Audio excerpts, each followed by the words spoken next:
Always trust. I'm Ali Hashim in Beirut. Lebanon is no stranger to conflict. And right now, tensions along the southern border with Israel are at a breaking point, with fighting continuing. Fear of a wider regional war is growing by the day. At the same time, Israel's war on Gaza is now in its 11th month, and it has added more complexity to Lebanon's already fragile security, dragging in domestic, regional and international powers. What is the way forward for Lebanon, and how would it hold its ground in the face of these shifting geopolitical realities? The Lebanese Foreign Minister Abdallah Habib talks to Al Jazeera.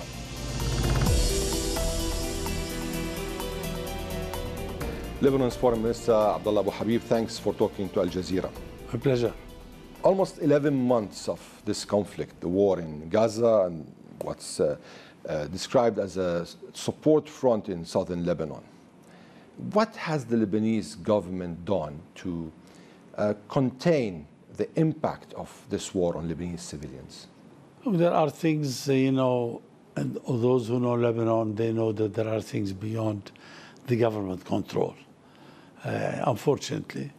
But we have a certain reality we have to adhere to. Okay, now, we were in every step. We communicate with Hezbollah all the time as a government, and it doesn't mean we take a joint decision. No, each one has its own decision. And as a government, we want a ceasefire. We don't want war, and most Lebanese are against war. So, but there are, realities in this region that we cannot avoid. So, like in the last incident, when the Israelis hit southern suburbs, we worked hard with Hezbollah that first, the response should not be strong enough to cause a war, because we know the Israelis wanted a war. Okay, and when what happened in Baghdad, in Tehran, the murdering of Mr. Assassination of Hani, yeah. And also in Iraq, and in Yemen, all of them in the last 2 days, around 2 days, we were worried because a joint response means a war, and that's what Israel wants. That they wanted a war in order to really involve Americans, war, all of it targeted at Iran. So what did the Lebanese government do to convince Hezbollah, or at least to have influence on containing the retaliation? We talked with them. We talked with them and say, look, we understand if there is going to be a response, the response should be limited, should not cause a war, because we cannot afford a war here. And that Israel wanted a war. We don't want war. They don't want a war. Your Excellency, how does the Lebanese government define the conflict in southern Lebanon? Is it a Hezbollah-Israel war, or it's a Lebanon-Israel war? It's both. Look, there is occupied land. Whenever there is land occupied, there is a right to resistance. And that's what trying to work with the Israelis. Leave this occupied, give us back the land, and then there is no need for military presence except for the state in southern Lebanon. And that's what UN Security Council Resolution 1701 says. But Israel insists on continuing the occupation of our land and not continuing that, because the blue line is not the border. To us, it's the Armistice Agreement of 1949 is the border between us and Israel, which was the border between us and Palestine, set by the British and the French in 1923.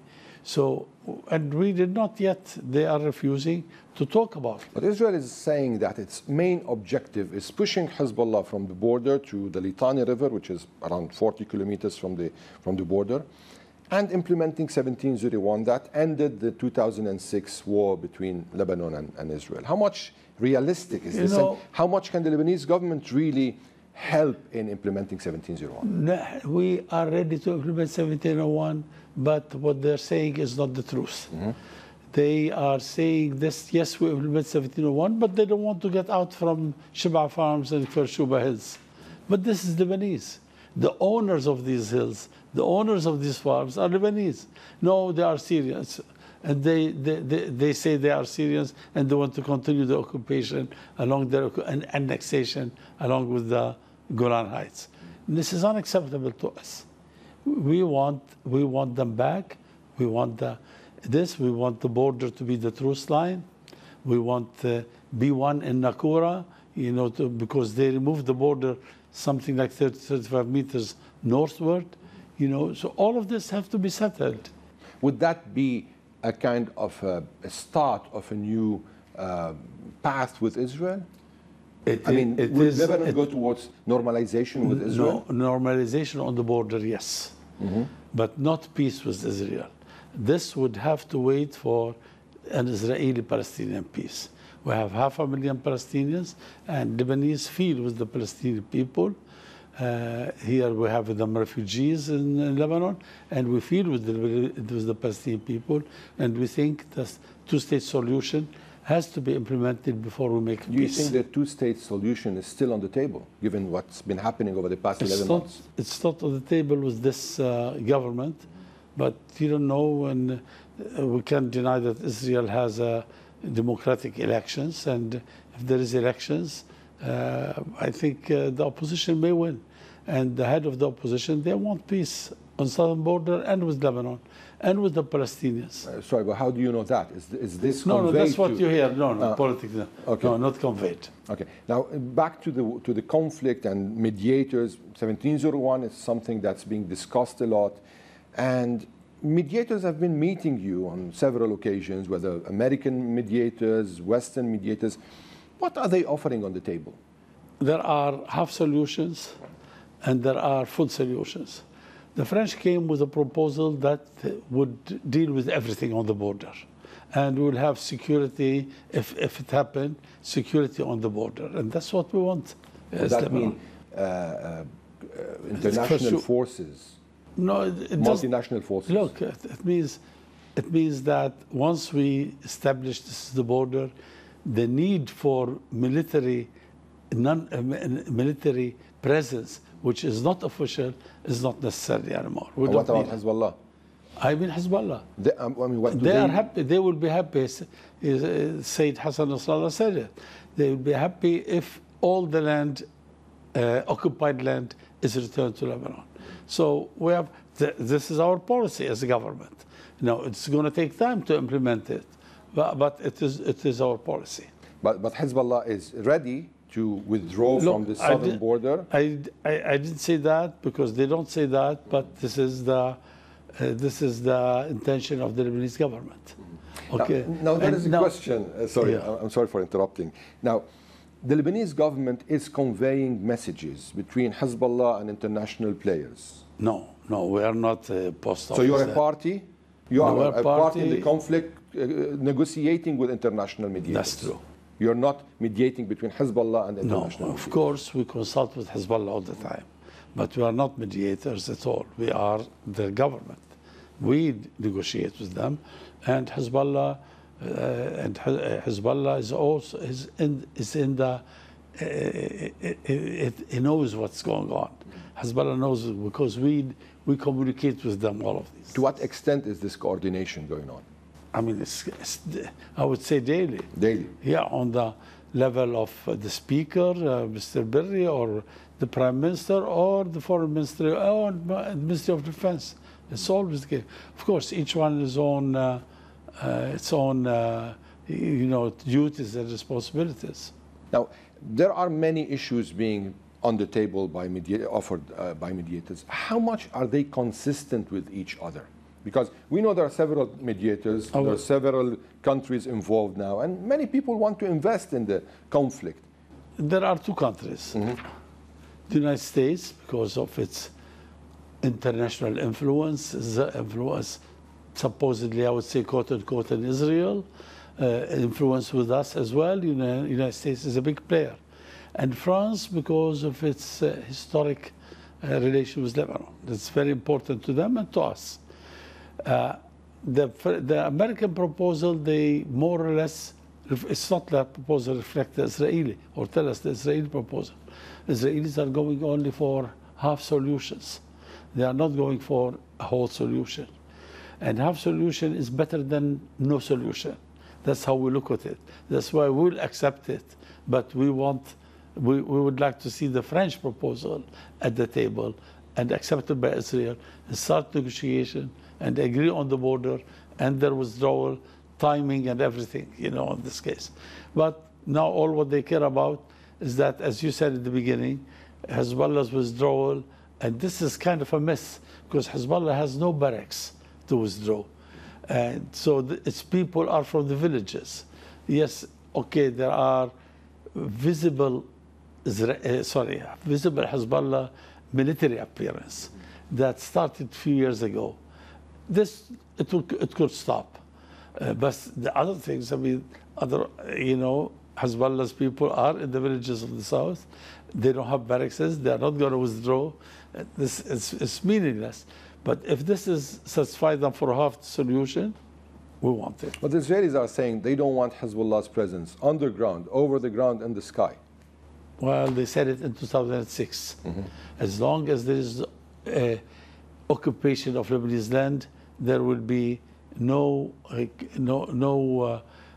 coordination with them on this issue, unless they accept. And then we start negotiating through a third party. It could be UNIFIL, the United Nations Interim Forces of South Lebanon, or the Americans, or the French. We are open. Speaking of the Americans, Your Excellency, and given the fact you were an ambassador in the United States for several years, how do you assess the U.S. role in the mediation of the whole conflict and the conflict in Lebanon, given the United States' close relations with Israel? I was ambassador in the 80s, and administrations changed. A lot of them changed, and the policy changed a little bit. America is America, and the United States has a very strong relation with Israel. I always say that my colleagues in the Arab world they thought at one time they can convince them otherwise or something, but I don't think so.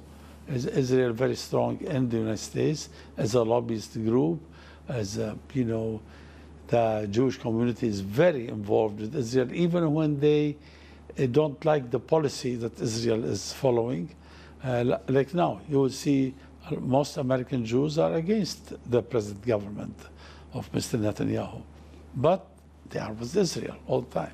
And to a large extent, this is important to us, because this means that they have some kind of influence over Israel. And but anyway, until now we didn't see it. Is it practicing this influence? And until now we didn't see it.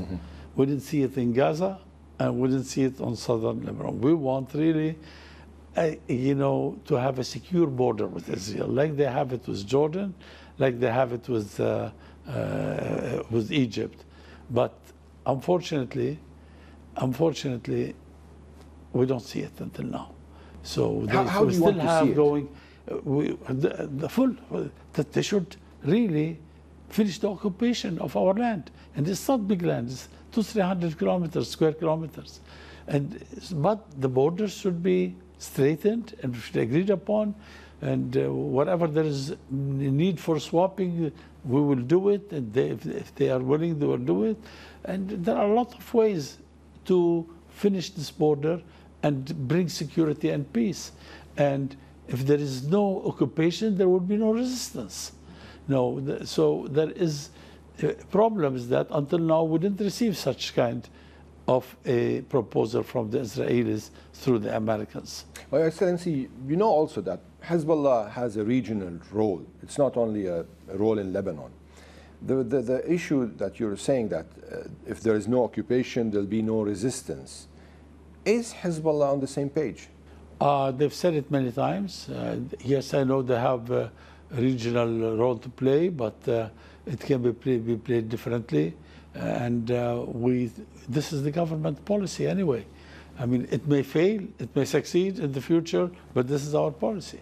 Given the fact last week you had a United Nations Security Council session over extending the United Nations interim forces in Lebanon, the mandate of the forces in Lebanon. And you were able to at least get or secure 1 year's. How is this going to be impacted just in case there is a ceasefire? There's a new situation, new arrangements in the region. Look, the new arrangement would come between us and Israel in another United Nations Security Council resolution. And so it would supersede the old one. That's why we insisted on no change and 1 year. And we are hoping to reach an agreement before that. And this one will become obsolete, or it's based on this one. You know. This resolution, I think, is very good. It is very good, relatively speaking, because it really provided security on the border. There was no major incident on the Lebanese border since 2006, up until October 8th. October 8th. Yeah, so you know, it is good. But it did solve the problem. The problem is Israeli occupation of Lebanese land. Once they give it to us, once they agree, the solution will become easier in the future. Hezbollah's leadership is saying that linking any ceasefire in Lebanon, on the Lebanese border, to a ceasefire in Gaza, which is kind of putting everything in the on the Gaza front. This is their position. But this is our position, is that if Israel accepts the ceasefire, then we see, as Israel is a state, we are a state. No, I mean if Israel accepts in Gaza or in Lebanon. Because in Lebanon, we're talking about. But what about Hezbollah? But look, Hezbollah is not. It's not like their say is through us, through the Lebanese government. It's not like straight we will not accept or something like that. Now, allow me, Your Excellency, but I'm saying that the leader of Hezbollah, Sayyid Hassan Nasrallah, said that without a ceasefire in Gaza, there'll be no ceasefire on the Lebanese front, because he said that this is a support front. So how is this going to be solved? I think our diplomatic contacts concludes, for me to conclude, is that Israelis are against ceasefire, because we talked with some countries, and the answer came from Israel indirectly, is that no, they don't want ceasefire. They don't want ceasefire. They don't want ceasefire. In Gaza and in Lebanon? No, in Lebanon. We don't talk about Gaza. I mean. So even if there is a ceasefire in Gaza, the Israelis are conveying a message that there will be no ceasefire in Lebanon? No, not automatically. Not automatically? Yeah. Without arrangements? Without arrangements. And there are no final arrangements. There is some talks about an arrangement. Mr. Rockstein has been here and meet with all of us, and there is some talks about it, some initial agreements, but not final agreement. But he promised he will be back once a ceasefire started to appear in Gaza. The issue is that when you go to the south, and I've been covering the south for the past months, you feel that there is a kind of an occupation with fire. So most of the border towns are without people. And we just saw a couple of days ago 2 civilians killed in Naqoura. A woman was killed in Qabriqa. So many civilians are being killed in Israeli attacks. What is the government doing to try as much as possible to at least, keep the Lebanese civilians aside in this exchange? We are, of course, statements all the time were this, but it's not enough statements. And complaints to the United Nations as well, to the Security Council and the UN in general. We always do that. The issue is that there is contact. The UNIFIL goes between the parties, and it carries a lot of really messages. The Israel, there is more, around 150 civilians killed in Lebanon, and less than 20 civilians killed in Israel. So Israel is being more careful. I don't buy what Mr. Netanyahu said, that Israeli army is the most cautious about killing civilians. They're not being careful, you say? They know, being cautious. They don't kill civilians, but sometimes civilians go by mistake, even if they are over 40,000. Even there were journalists who were killed. Journalists who were killed. Crews from Al Jazeera, Reuters, Al Mayadeen, many channels. And they were killed by drones, which means they were directed at them. It's not by accident. Yes, we We complained about that as well. Currently, with this heavy price on Lebanese civilians, we're also seeing tens of thousands of Lebanese who are internally displaced, many of them in schools, some of them... More than 100,000, yes. More than 100,000. So what's the government doing for them? And we know that the Lebanese government is already in crisis. We are trying our best. We're coordinating with the local authorities. Mm-hmm. We're coordinating with Hezbollah, we're coordinating with Amal, we're coordinating with the municipalities there in order to give them as much as possible some satisfaction to the... We have like around 110 to 120,000 displaced, mm-hmm. more than the Israelis are displaced by them.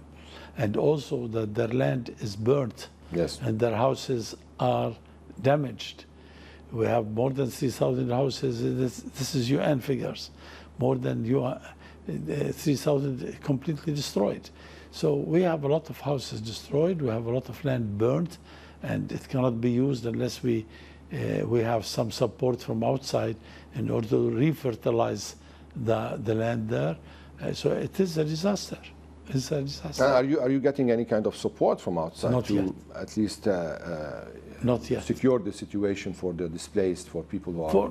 No. Sometimes we get some from some UN organizations, some help, but it is on Hezbollah and Lebanese government that's doing it. And don't you feel that this is going to be a very heavy burden on the Lebanese government? It is. It is. But what shall we do? The people of the south, we owe them as a government, and they are Lebanese, and we try our best. Our best is not enough. Your Excellency, how do your government navigate Lebanon's posture in the regional and the broader regional conflict, given the fact that we know Hezbollah is an active player, they have ties with Iran? Don't you have a concern that this could add to the Lebanese government's isolation in the region and the world? Well, thanks God, we have very strong support internationally and regionally. And the support really is a lot of meaning to us, and we saw it in the Security Council resolution for renewal. And we saw that a lot of people, a lot of countries even added to this, like Switzerland and Slovenia added the international human rights law, you know, so it wasn't there. It became there, you know. So we know, I think Lebanon is fortunate. People know our intentions, that we don't want war. Even Hezbollah would be satisfied in limiting the war, but the one that's expanding the war is Israel. The escalation is always coming from Israel. It's not coming from Hezbollah. I'm not defending Hezbollah. I'm just stating a fact that the escalation always comes from the Israeli side. But it started from Lebanon. I agree, it started from Lebanon, yes. But, you know, like there are rules of the game that were exchanged. And who breaks the rules of the game? Israel is breaking the rules of the game. Are you anticipating a full-scale war, a regional conflict, and what are your government's options to try as much as possible to contain the impact on Lebanon? Look, it's a very difficult, if not impossible, situation. I don't think there would be a regional war. Doesn't mean that I'm certain, no. But there is a lot of international pressure on Israel not to have a regional war, although they'd like to have regional war that draws in the United States against Iran, of course. Mm-hmm. And so, but I think the international pressure, no country in the world except Israel that wants a full-fledged war on the southern border of Lebanon or northern Israel. So it doesn't mean that this is, we are satisfied that there will be no war. No, we're being careful, and that's all what we can say. The region was very close to a a kind of a regional conflict when we saw Iran and Israel exchanging fire, and now everyone is anticipating a possible Iranian retaliation to the assassination of Hamas leader Ismail Haniyeh in Tehran. But it's true, but this would be between Iran and Hezbollah and Israel, not between us and Israel. But wouldn't you be concerned that this could involve all the fronts that are kind of... We hope not. We are always concerned. We're always afraid of that, more than concerned even, that this would bring a whole regional war to Lebanon. And I think most of the countries of the world, although they are not exerting enough pressure on Israel, most of these countries of the world, they don't want regional war, including the Americans that brought all their ships here to the Mediterranean and the Red Sea and wherever. I don't think they want regional war. Your Excellency, one last question. If 3 years ago, when you became a foreign minister, you knew that we are going to get to this point, would you have accepted the position? Look, two things. First, yes, we were not thinking of a war. We were not thinking of what's happened in Gaza. We're not thinking of all of this. We have some domestic problems to solve. But the problems, international problems, regional problems, comes one after the other. You always have problems. You see it like in trying to get the extension of UNIFIL the year before. We had a lot of problems. A lot of countries wanted to have almost chapter 7, use of chapter 7, which means that the UNIFIL can use force. We don't accept that. I mean, so this is a problem. It's an international problem. Would I have accepted or not? I don't think anyone can say no to serving his own country.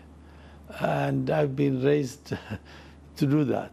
So neither. When I was ambassador, it wasn't nice days also. Always, every day there is a problem. I wake up in the morning and listen to the news. There was no telephones at that time, easy. And you see a problem, and you try to see what can you do as an ambassador. That's those days. And it's the same now. Lebanon's Foreign Minister Abdallah Habib, thanks for talking to Al Jazeera. Thank you very much for you.